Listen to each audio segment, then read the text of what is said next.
भारत की तस्वीर सच ही मिशन है।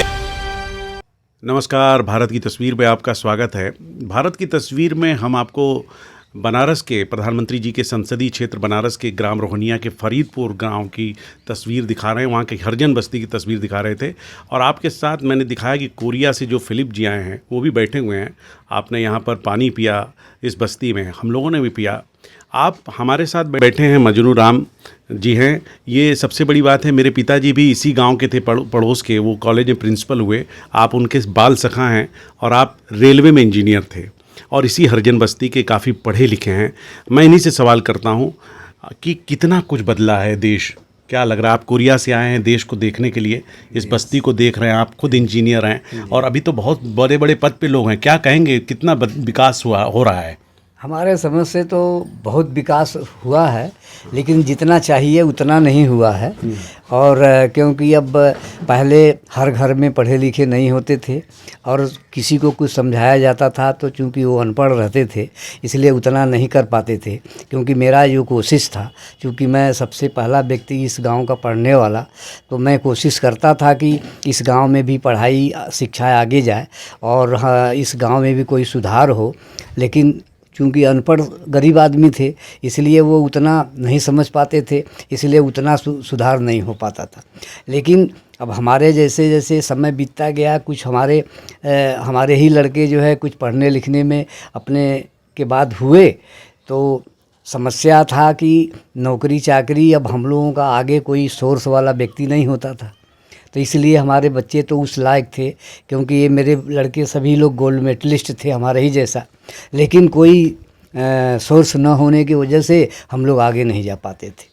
काम तो होता था पर लेकिन आप आगे गए। हाँ, आप इंजीनियर बने। तो आपके इंजीनियर बनने से बहुत सारे लोग प्रेरित हुए होंगे। हाँ, और अब पहले से तो बदलाव है। हाँ, क्योंकि वो जो एक कहा जाता था, जैसे कि आप फिलिप जी आए कोरिया से, ये सोच कर आए कि हिंदुस्तान के अंदर जो दलित है, हरिजन है, उनकी स्थिति बड़ी नाजुक है। लेकिन अब द्रौपदी मुर्मू जी राष्ट्रपति बनती हैं, आदिवासी, रामनाथ कोविंद जी होते हैं, मायावती जी होती है, तो कितना कुछ बदला। बहुत बदला। ये जात पात का तो फर्क काफ़ी मिट गया। हाँ, जात पात का तो कम से कम हर जगह बैठने का, खाना दाना पानी सब करने का फैसिलिटी हो गया।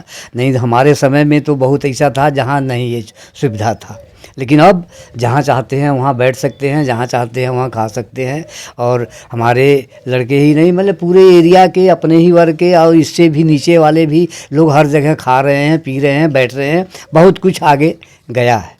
और आपके साथ ये है कि मेरे पिताजी भी जो आपके साथी थे, बाद में वो प्रिंसिपल हो गए, बीएचयू से उन्होंने एमएससी किया गणित से, और अब तो वो नहीं हैं और आप उनके बाल सखा हैं। तो वो मुझे लगता है वो दूरियां तो जात की जो थी आप लोगों के बीच में बिल्कुल नहीं थी और बड़ी नहीं, एक हम लोगों के बीच में कोई डिफरेंस नहीं था। इसकी चर्चा भी होती है। मैं आपके घर पर एक साथ उठता था, बैठता था, पानी पीते थे, खाते थे। आपके क्वार्टर में भी वहाँ गए आए। अभी ये जो आपका घर बना हुआ है नया, अभी वहाँ एक बार नहीं गए। और इसके बाद आप जो है अच्छा पुराने मकान में गए हैं। देखिए चाय भी आ चुकी है और चाय नमकीन हम कोरिया से आए हैं, फिलिप जी उनको दिया जा रहा है। और बिमल पाठक हमारे सहपाठी हैं जो टूर गाइड एसोसिएशन बनारस के अध्यक्ष हैं, आप लेकर आए हैं इस गांव में। तो हमने इसी गांव को इसलिए चुना क्योंकि इसके बगल में मेरा मकान है, बचपन मेरा गुजरा था पास में। तो आपसे एक बात मैं पूछना चाह रहा हूँ कि आप हॉकी के भी राष्ट्रीय बनारस में बता रहे थे कि मोहम्मद साहिद जो ओलंपिक खेले, उनके ओलंपिक नहीं बनारस उन्होंने खेला, उनको आपने ट्रेनिंग दिया था। उनको ट्रेनिंग की हमने सिखाया था। कटिंग मेमोरियल के ग्राउंड में मैंने भी उनको, जैसे साथ में पूरा बैच जगतपुर इंटर कॉलेज का मैच हो रहा था, उसमें वो भी जैसे थे। तो जब मैच ख़त्म होता था तो नए नए लड़के खेलने के लिए आते थे, तो उसमें उनका नाम सुनते थे क्योंकि वो अच्छा खिलाड़ी थे। तो सिलेक्शन भी होता था कि हाँ भाई जो अच्छा खेलता है उसका सिलेक्शन होता है और शामिल किया जाता था। तो इसलिए नाम उनका प्रचलित। अब इस गांव से और कितने लोग निकले हैं और आगे बढ़ रहे हैं? में देखिए सर्विस में तो हमारे बस्ती से हमारे फैक्ट्री में 3 आदमी हुए थे, पुलिस में भी 1 आदमी हुए थे।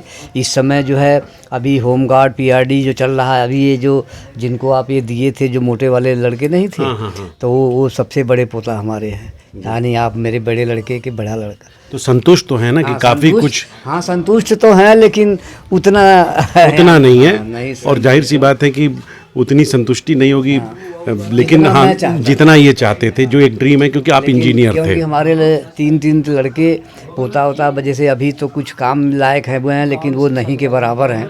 इसलिए मैं गांव में शिक्षा का स्तर तो बड़ा है ना। आस्था तो बहुत बड़ा है, लेकिन आमदनी के मामले में कुछ नहीं है। इसलिए हम भी चाहते हैं कि आप लोग जैसे आदमी का जब ये सब हुआ है तो कुछ लोग ट्राई कीजिए, ताकि पूरे गांव के लिए, निश्चित हमने तौर अपने से के लिए गांव में कुछ मूलभूत दिक्कतें मुझे नज़र आई हैं। आप कोरिया से आए हैं, ठीक है, लेकिन हमने देखा कि गांव में कुछ बेसिक नीड्स हैं जो कि जनप्रतिनिधियों को भी काम करना पड़ेगा, उस पर भी कार्य चलना चाहिए और उस पर काम होना चाहिए, उससे होना चाहिए, ताकि हमारे देश की छवि जो विदेशों में है कि भाई ऐसा होता है वैसा होता है, हाँ, बहुत है, वो मतलब वो कुछ आगे बढ़े। कुछ आगे तो इसी तरह से हर गांव जब कुछ प्रोग्रेस करेगा और शिक्षा बढ़ेगी और नौकरी चाकरी में जो लोग नहीं उतना हो पा रहे हैं, अगर कुछ बढ़ेंगे तो गांव की उन्नति होगी ही। तो आपसे हम बात कर रहे थे, आप बता रहे थे कि किस तरीके से और भी बहुत कुछ करने की आवश्यकता है। संतुष्टि है कि जो जिस दौर में आप थे पढ़े लिखे और अब लोगों में शिक्षा का स्तर बढ़ रहा है, हाँ काम धंधा और मिलना चाहिए। तो आप बने रहे भारत की तस्वीर के साथ। भारत की तस्वीर सच ही मिशन है।